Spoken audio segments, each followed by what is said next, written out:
Assalamualaikum dan salam sejahtera. Dalam video kali ini, kita akan membincangkan tentang beberapa perubahan pendidikan di Sarawak dan di Sabah sebelum pembentukan Malaysia pada tahun 1963.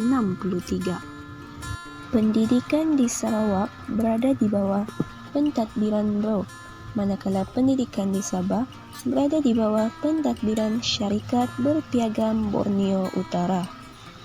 Sebelum tahun 1963, perkembangan sistem pendidikan di Sabah dan Sarawak tidaklah begitu maju.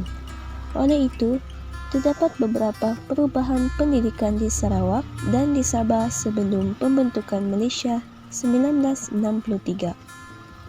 Perubahan pendidikan di Sarawak sebelum pembentukan Malaysia 1963 yang pertama adalah kelas pengajian Al-Quran.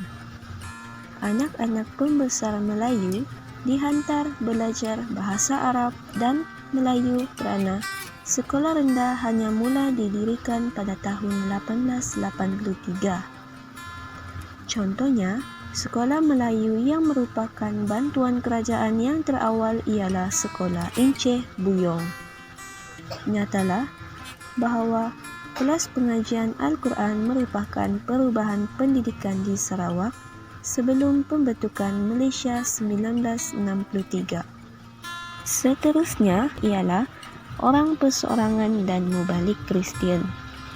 Penubuhan sekolah di Sarawak pada peringkat awalnya diusahakan oleh orang perseorangan dan mubalik Kristian. Contohnya, sekolah Inggeris yang dibuka oleh mubalik Kristian ialah St. Joseph School dan St. Thomas School. Tuntasnya, perubahan pendidikan di Sarawak sebelum pembentukan Malaysia 1963 ialah orang perseorangan dan mubalik Kristian. Manakala perubahan pendidikan di Sabah sebelum pembentukan Malaysia 1963 yang pertama adalah mubalik Kristian. Pada mulanya, sekolah-sekolah di Sabah diusahakan oleh mubalik Kristian. Contohnya, sekolah Inggeris yang dibuka oleh Gereja Katolik di Sandakan pada 1883. Menjelang tahun 1927, terdapat 23 buah sekolah mubalik di Sabah dan sekolah-sekolah ini kemudiannya mendapat bantuan kerajaan. Jelaslah bahawa perubahan pendidikan di Sabah sebelum pembentukan Malaysia pada tahun 1963 ialah mubalik Kristian. Yang kedua adalah Jabatan Pelajaran. Pada tahun 1909, Jabatan Pelajaran ditubuhkan untuk mengawasi perkembangan sekolah-sekolah di negeri itu. Misalnya, sekolah-sekolah kerajaan juga mula dibuka tetapi perkembangannya agak lambat. Tuntasnya, penubuhan Jabatan Pelajaran juga merupakan perubahan pendidikan di Sabah sebelum pembentukan Malaysia pada tahun 1963.